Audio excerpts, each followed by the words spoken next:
بسم اللہ الرحمن الرحیم۔ السلام علیکم۔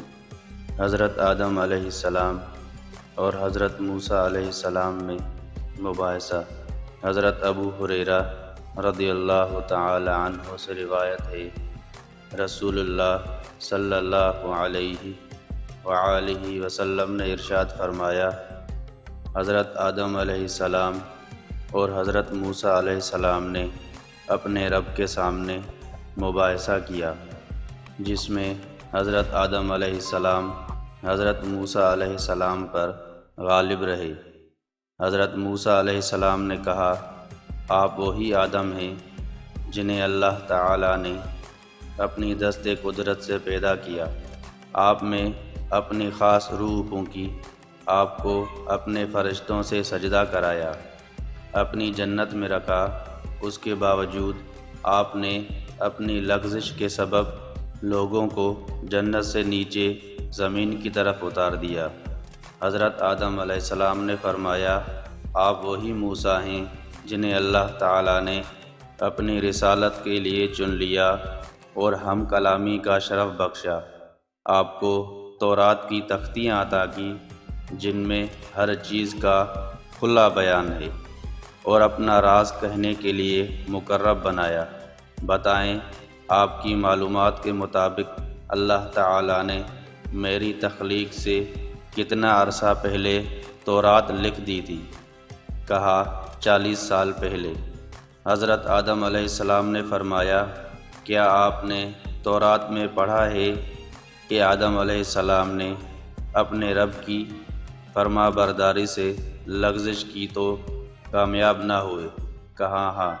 حضرت آدم علیہ السلام نے فرمایا، کیا میرے اس عمل پر کلام کر رہے ہیں جس کے بارے میں اللہ تعالیٰ نے میری تخلیق سے 40 سال پہلے لکھ دیا تھا کہ میں یہ عمل کروں گا؟ نبی کریم صلی اللہ علیہ وآلہ وسلم نے ارشاد فرمایا، بس یہ فرما کر حضرت آدم علیہ السلام حضرت موسیٰ علیہ السلام پر غالب آ گئے۔ حضرت آدم علیہ السلام اور حضرت موسیٰ علیہ السلام کے مباحثے سے متعلق ضروری باتیں۔ یہ مباحثہ کب ہوا، اس سے متعلق شارحین کے مختلف اقوال ہیں۔ ممکن ہے یہ مباحثہ تب ہوا جب وصال موسیٰ کے بعد آسمانوں میں حضرت آدم اور حضرت موسیٰ علیہ السلام کی روحوں کی ملاقات ہوئی۔ یہ احتمال بھی ہے کہ نبی اکرم صلی اللہ علیہ وآلہ وسلم کے معراج کی رات جب بیت المقدس اور آسمانوں میں انبیاء کرام علیہ السلام جمع ہوئے، اس وقت دونوں کی ملاقات ہوئی اور اس دوران یہ مباحثہ ہوا۔ یہ بھی ہو سکتا ہے کہ حضرت موسیٰ علیہ السلام نے اپنے زمانے میں حضرت آدم علیہ السلام کو دیکھنے کی دعا کی ہو، جو قبول ہوئی، اور حضرت آدم علیہ السلام نے قبر منور سے باہر تشریف لا کر آپ علیہ السلام سے ملاقات کی، اور اس وقت یہ مباحثہ ہوا۔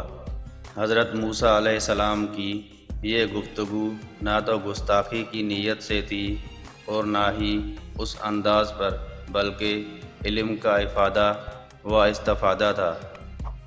یہاں بھی حضرت آدم علیہ السلام کی خطا پر وہی کلام ہے کہ وہ اجتہادی تھی، گناہ نہ تھا، کیونکہ انبیاء کرام علیہم السلام ہر چھوٹے بڑے گناہ سے معصوم ہوتے ہیں۔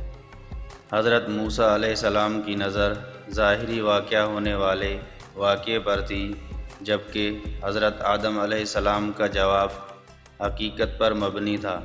گویا کہ آپ علیہ السلام نے یوں فرمایا، اے موسیٰ، میری یہ لغزش جنت سے زمین پر آنا اور یہاں یہ باغ و بہار لگانا سب رب تعالیٰ کا ارادہ اور اس کی مرضی تھی، جس میں ہزاروں راز تھے۔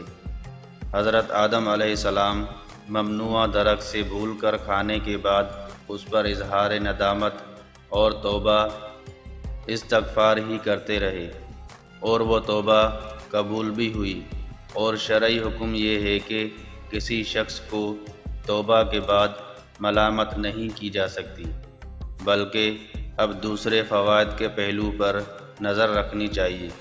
حضرت آدم علیہ السلام نے حضرت موسیٰ علیہ السلام کی توجہ اس طرف مبذول کروائی اور اسرار الہیہ کی طرف اشارہ فرمایا، جیسے یہ کہ وہ بھول انسانوں سے دنیا آباد کرنے اور دارالامتحان کے قیام کے لیے اللہ تعالیٰ کی تکنیوی امور میں سے تھی۔ لہٰذا کوئی شخص اپنی جان بوجھ کر کیے گئے گناہوں پر یہ عذر پیش نہیں کر سکتا کہ اس کی تقدیر میں ہی یوں لکھا تھا۔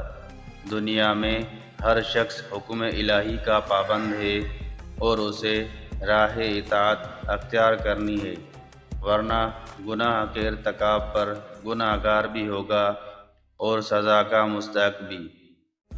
حضرت آدم علیہ السلام کا جواب چونکہ حقیقت پر مبنی تھا، اس لیے آپ حضرت موسیٰ علیہ السلام پر غالب رہے۔